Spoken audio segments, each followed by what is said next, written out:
Good morning. It is 10 o'clock Pacific time. We're going to get started. Welcome to today's webinar. This is the third installment of our exit planning series. Exit Planning 301, Navigating the Unavoidable Journey of Business Transition. This is hosted by the Partners Group, McGinley Group, and Xenium today. And let's get started. A couple housekeeping items before we get into the meat of the content today. This is going to be we're going to aim for a 25-minute presentation. We'll have time for Q&A at the very end, but feel free to enter questions that you have throughout the presentation. I'll be monitoring the chat and the Q&A, so feel free if you have a comment you want to make, use the chat feature. If you have a question for either of the speakers, John or JP, enter that using the Q&A throughout the presentation. We'll be recording this as well, so feel free, if you have to bail to another meeting, we will have this recording and slides available for you after the session. And if you want to share it with colleagues or somebody else, you're welcome to do that as well. And we host webinars like these every single month, and we have tons of other content at xeniumhr.com. Feel free to subscribe and you'll get our content right away. Okay. Quick little introductions before we turn it over to our speakers. I'm your moderator, Brandon Laws. I'm the Vice President of Marketing and Product at Xenium HR. I've been with Xenium almost 16 years, and I host our podcast. It's a weekly podcast. I think we have like 465 episodes out there right as of now, with 1.2 million downloads.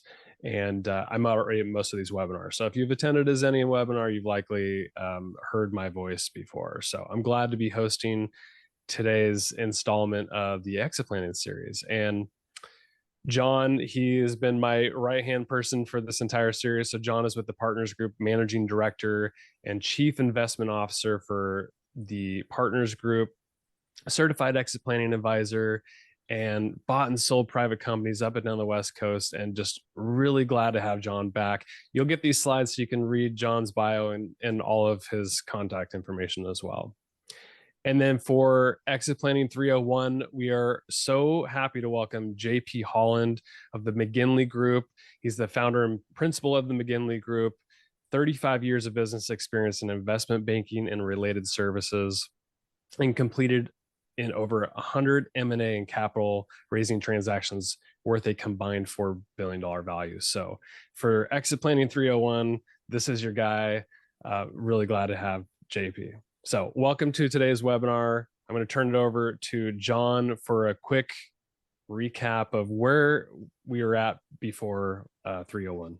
That's great. Yeah, thank you, everybody. And thank you, Brandon, for yet again another chance to host this series here. By the way, in the previous slide, I hope it goes without saying, but JP, you were the one on the right. Is that correct? That's correct. Okay. That is Winston on the left. Okay, very good. Yeah, gotta get that housekeeping out of the way too. Yeah. No, Thank really, you. I'm really glad to be able to kind of close out the series here. I thought I might just spend a minute recapping how we got here. If we look at kind of the 101 where we started, 2-3 months ago now, we really try to set the stage. It says exit planning is something that just doesn't happen to you, or shouldn't just happen to you. It's something you get to participate in, need to participate in, and plan for. And we talked a little bit about, how do you prepare for that? There's a personal element to it. You obviously need to prepare your business for that. We talked about some assessment tools. And then we also talked about how do you protect that value while you go through this process. And the 5 Ds, we talked about, death and disability and disagreement and a host of other things that can happen that you should prepare for, that you should understand are out there. And once you kind of got your head around, okay, I'm going to take this seriously, the next step would be the 201 stuff. I've decided to go ahead and take a look at this. Now, what do I actually do? What are the things I can do to make my business ready for exit? And we talked a little bit about the value acceleration methodology. We talked about humans and customer capital and social capital, right? The 4 different capitals that are out there. We talked about using kind of 90-day sprints to try to bite this elephant, eat this elephant one bite at a time, right? Because it's a lot of stuff to cover. And then we circle back on, guys, this is This is nothing more than good business planning. Good exit planning is nothing more than good business planning. So even if you don't elect to go to the next step and hire somebody like a JP Holland in your life to help you with your exit, it's good for your business. None of this goes to waste. And so if we looked at kind of where we are on the next slide, Brandon, in terms of where do these things fit, this is that value acceleration methodology we talked about, how to eat this elephant. 101 is that discover side, the left-hand side of this slide. We talked about, doing the assessment tools, both from a personal and from a business side of things. We talked about 201 is really this middle section here, prepare. What do I actually do to get ready? How can I change the trajectory that my business is on so that I get the highest value for things? And today we're at 301. I've decided to go ahead and make a transition. And you're always empowered to make that decision. No one forces you typically to sell, although we did talk about at the beginning about how a large portion of exits are involuntary. Today, we're here to say, if you've done 101, 201, you're ready to do this on a voluntary basis. And that's where a guy like JP Holland comes to the table. And so JP is an investment banker by background and by practice today. He sits at the table of a fully functioning exit planning team. He's the lower right-hand corner down there with his back to us. And, we've touched upon a lot of these other roles in the other discussions here. They may come up again here. But yeah, it's time to round out the team and really talk about the M&A advisor, the investment banker. You hear those terms used kind of interchangeably. But maybe, JP, this is a good chance to make a transition and say, what is an investment banker? What is an M&A advisor? And walk us through some of that. Well, John, thank you. Thank you, Brandon. Good morning, everybody. What is the role of an investment banker? The primary role is that of a transaction advisory and execution services. And that could be a sell-side M&A assignment, could be a buy-side M&A assignment, could be a capital raising assignment. Sell-side M&A is just a company hiring an investment bank to help them with the sale of a business. Buy-side M&A, hiring an investment bank to help you with one or multiple acquisitions of additional companies. And capital raising services could be raising capital from third parties, both equity investors and debt investors, to potentially fund some growth initiatives. Could be financing for acquisitions, or it could be organic growth opportunities. So many companies are kind of at this stage. They're ready to rock and roll. They're ready to move forward with selling the company or buying a company or raising capital. But in my many travels and talking with companies, particularly family-owned businesses, they're just not quite there yet. The process of hiring an investment banker to sell the company or raise capital can be a little daunting. And a lot of companies, I don't think, really fully appreciate kind of what strategic alternatives they have available to them. So the McGinley Group, in addition to offering transaction advisory and execution services, also offers consulting services. So that includes preliminary valuation analysis, strategic and financing alternatives, and making recommendations as to maybe the most appropriate path and the timing for a transaction moving forward. Next slide, please, Brandon. We have a poll here real quick before right. we get going. Let's just ask the question, like, have you ever used an M&A advisor or investment banker? Let's see where the group's at. We're at almost 50% participated. I'll give it another 15 seconds or so. I wonder if this will be surprising once I share. Give it another 5 seconds. Got almost everybody participating. All right, I'm going to end it. Share results. 100% no. Is this surprising? Well, I'm glad to see that the people who've not used an investment banker are learning today from the source about what that looks like. So this is a good result from my perspective. Yeah, absolutely. Timely topic. Yep. So what strategics are really available to a company? You know, and there's multiple strategic alternatives and financing alternatives available. One category would be transactions with current stakeholders. That could involve a transfer of ownership to other family members. Could be a sale to other existing shareholders. Could be a sale to non-management and key employees, also known as a management buyout. Or it could involve the establishment of an employee a stock ownership plan or an ESOP, whereby the employees would end up owning the companies. Another strategic alternative would be the sale of a minority stake in the business to a third party. It's kind of more of a crawl, walk, run approach and not selling the whole company. It would enable current ownership for some partial liquidity. And maybe there's a new capital raise requirement to raise equity for acquisitions or organic growth opportunities.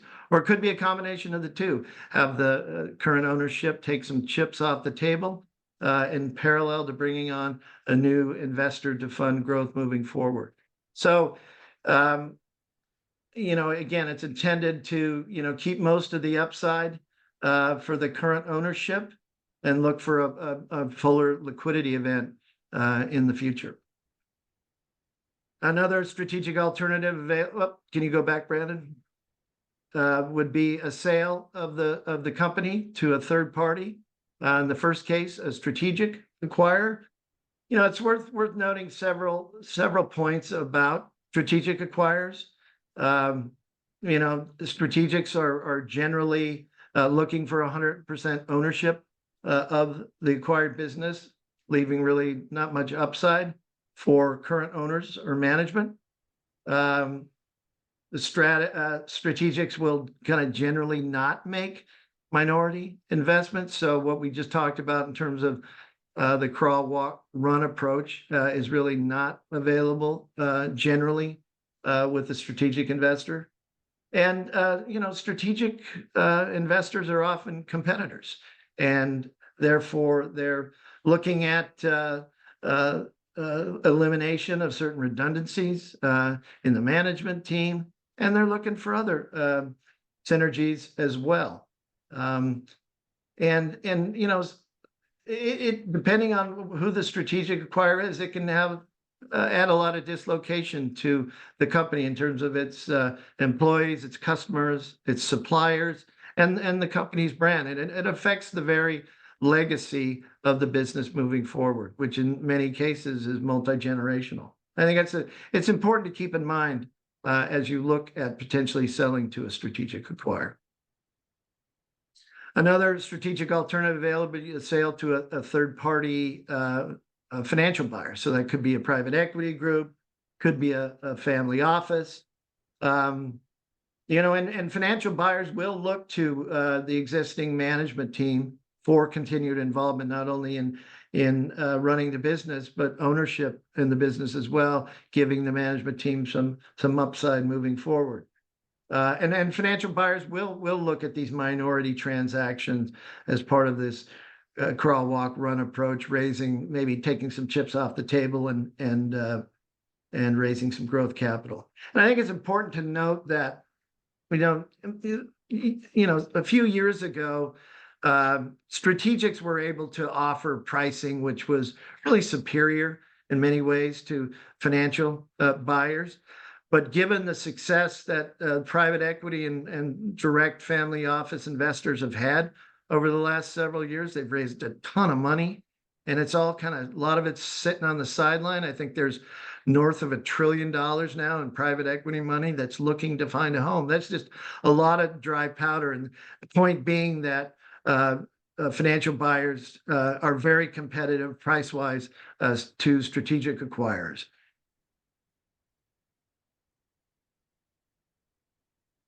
So you've made the decision, fast forward, you made the decision to engage in a transaction, whether that be selling the company or raising outside capital. I think the first point I would make is, think long and hard about retaining investment bank. And my advice would be, whether it's the McGinley Group or somebody else, you should retain an investment bank. The process of selling a company is, selling a company or raising capital is incredibly time consuming. Rely on somebody that's basically done it their whole professional life. Kind of like a company would outsource, obviously, their legal services. Management owners need to keep their eye on running the day-to-day operations of the business. The landscape is littered with companies that have failed or achieved a greatly reduced price with a go-it-alone strategy. So go ahead. Maybe I might just interrupt here and point out that, most of the people on this call, well, all of them have never retained the services of an investment banker. I'm taking away from that they probably never been through an exit transaction, right? This may be the one and only time that a lot of people go through this process, and to think that they could do it perfectly well the one and only time that they try it, that's a tall order. So I too would encourage folks to consider getting a professional to help. Good point, John. So once you've hopefully hired an investment bank, the process is multi-month in length, and there's several phases to the process, which can, starting with a phase one, several items takes about a month. Just highlight that, you'll be developing offering materials for the transaction. As part of those offering materials, you're going to need a projected financial model that your investment bank will work closely with you to develop. And it's really important that the model you put forth and include in these offering materials is very defensible and also readily achievable. The last thing you can have happen here is to get out in the marketplace and then you miss the first quarter, you miss your first numbers. That's going to turn people the other way and make it really hard to effectively execute the transaction on the type of valuation that you want. So, and then moving into phase two, another month, complete those materials, finalize an investor prospect list or a buyer prospect list. Moving into phase three, another month plus, you'll actually start making an investment bank will lead this process and making contact with prospects, executing NDAs, having conference calls to start or video calls, and then having a set of in-person meetings with a select group of prospects, and then at the end of that, requesting either letters of intent or a form of purchase agreements from interested parties. Phase four, another month plus, be negotiating the final LOI or form of purchase agreement with your preferred prospect.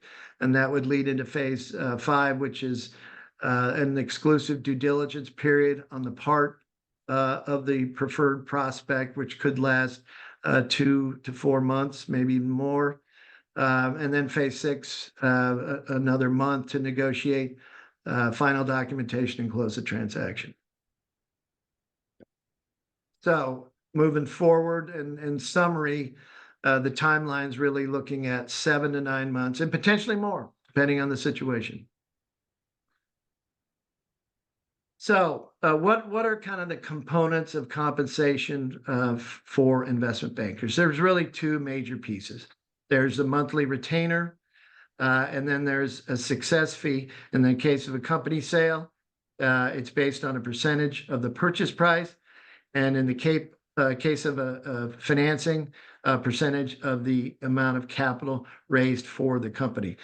Now, in terms of success fees for a company sale, our kind of base model, the McGinley Group, is to structure fees so they're a kind of a win-win for both the client and the McGinley Group, to tie our success fee increases with higher value to the client. So again, it's a win-win strategy. So at the end of the day, an investment banking process, it's going to create scarcity value, resulting in a better price for the company and the owners. It's going to insulate sellers from buyers and investors to a certain degree. It's going to keep buyers and investors on a tight timeline, and put their best foot forward. And at the end of the day, investment banking fees will pay for themselves many times over by creating an efficient and competitive process, which I will touch upon in a case study I'll mention here. This was a two-part assignment for the McGinley Group for a private company that originally hired us to do a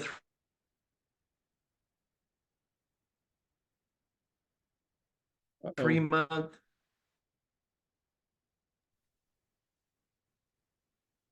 consulting assignment to kind of look at their strategic alt. We start these scenarios, which ultimately allowed us to come up with kind of a rough estimate on valuation for the company, something they had in their back pocket. It was a great 3-month assignment. I think the CEO and the ownership group really valued the work that the McGinley Group did, enabled us to get to know the company pretty well, build a good rapport, and build trust with the company, and position the McGinley Group for a transaction down the line if and when that happened. And sure enough, six months after we finished the consulting piece of the assignment, the CEO called and said one of his strategic partners was going to make him an offer to buy the company, and he wanted to hire the McGinley Group to help him structure and negotiate a transaction. So in fairly short order, he retained the McGinley Group. We got that first offer, and in a pretty condensed negotiation, we were able to help negotiate a deal which was 70% higher than the original offer. And throughout the diligence process, and notwithstanding several attempts by the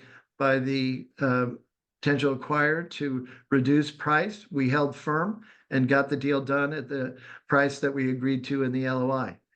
And so really, and if you look at that final purchase price versus the first offer we got, it paid for the investment banking fees 27 times over. So in my mind, and John's, I'm sure, well worth the price of admission. And it was a great transaction for everybody involved. The management team, the owners, the employees, the buyer. It was a truly win-win transaction for all involved. So with that, I will send it back over to John and Brandon. Yeah, thanks, JP. That's there's a lot there. I am really struck by some of those benefits that you mentioned earlier around just managing that time frame and separating the sellers from the buyers, and keeping things on track. Those are all incredibly valuable. We'll get into some questions and answers in a minute here, but deal fatigue is a real thing. If this thing drags on and on and on, you can find that either the buyer or the seller or both, kind of throw their hands up and say, we'll never get across the finish line. And that, your role is super important in making sure that all the parties are moving forward and keeping engaged on a proper time frame. What I love about this is that, JP's work through the McGinley Group also, plays into this idea that good exit planning is good business planning. If you're doing those consulting, if you're doing some of the initial evaluation work with JP and his team, and doing some of the other consulting work there, even if you don't elect to exit, and JP, your case study is a good example of that, right? You did some work, but there was no sale on the table. That came later. And so that preparation was super helpful to pick up from that point forward. So again, whether it's mentally preparing yourself in the kind of 101 discussion around, wow, I think I need to do something about exit planning and focus on it, whether it's the 201 work in terms of actually making changes and looking at your operations and changing EBITDA or the quality of your earnings to get a higher multiple, or whether you're actually going through this last stage and engaging with an investment bank, none of that goes to waste. It's all super valuable in helping your businesses run better and faster. So maybe at this point, Brandon, we turn it over and see if there are questions from folks that have come up along the way. Yeah, I'd be happy to facilitate this Q&A portion of the webinar. JP, great job. And with the case study, that was one that went very well. And one of the questions that we have from an audience member is, could you share a story of when things didn't go so well, and maybe what are some of the pitfalls that happened along the way that ended poorly? Yeah, as with all M&A transactions or capital raising transactions, there's twists and turns along the way.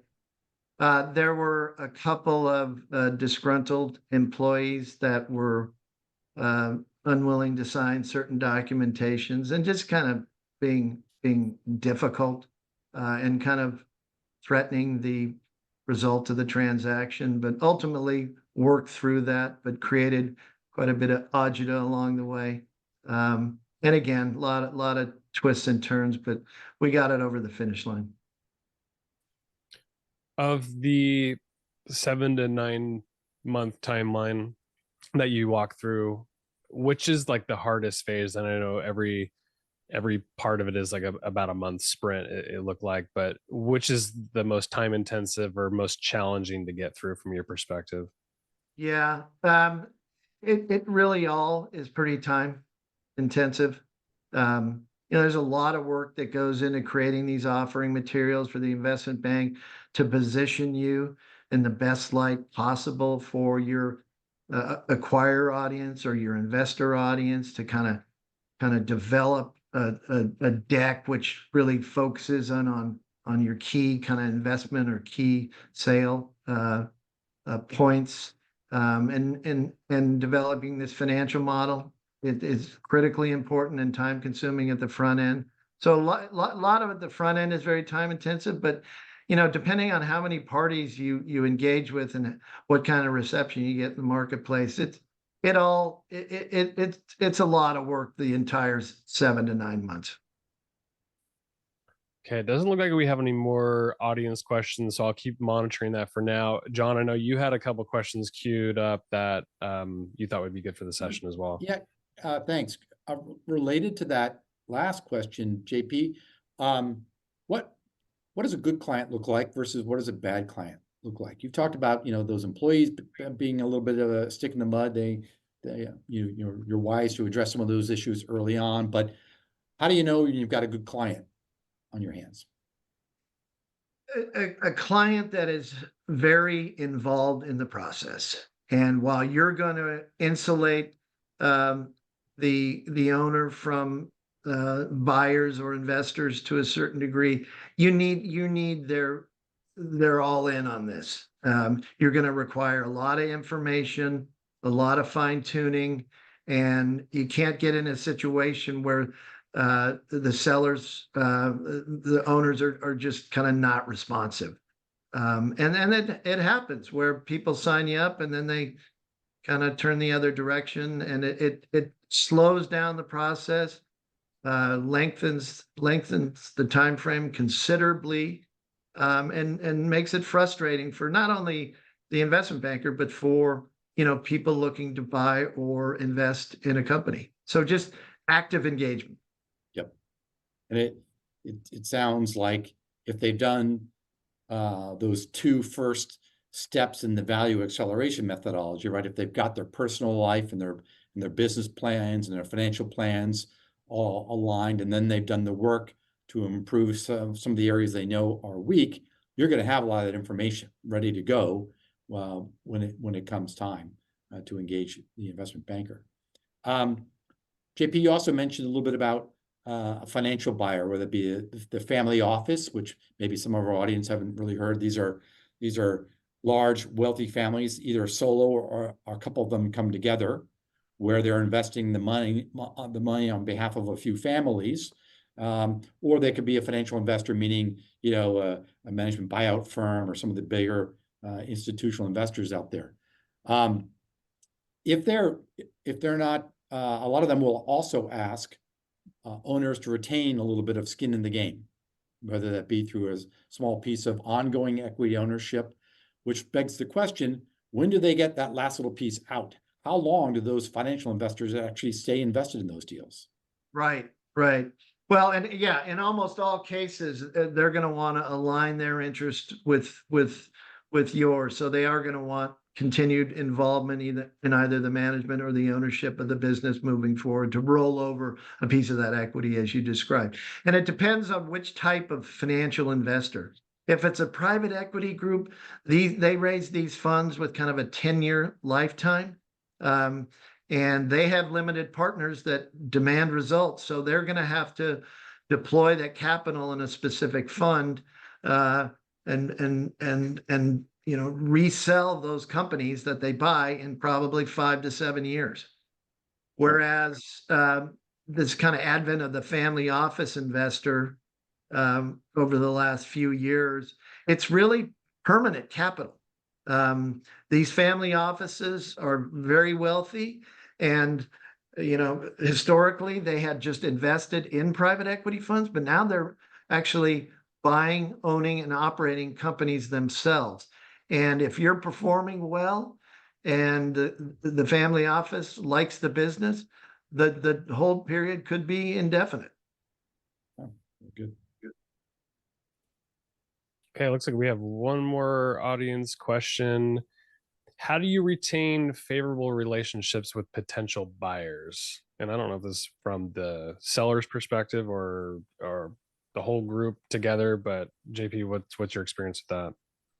Well, yeah. So, I've been doing this a long time. And so because of that, have developed a lot of strong relationships with a lot of certainly financial investors and to a lesser extent, strategic investors. So, the relationships is really one of the key assets of the McGinley Group.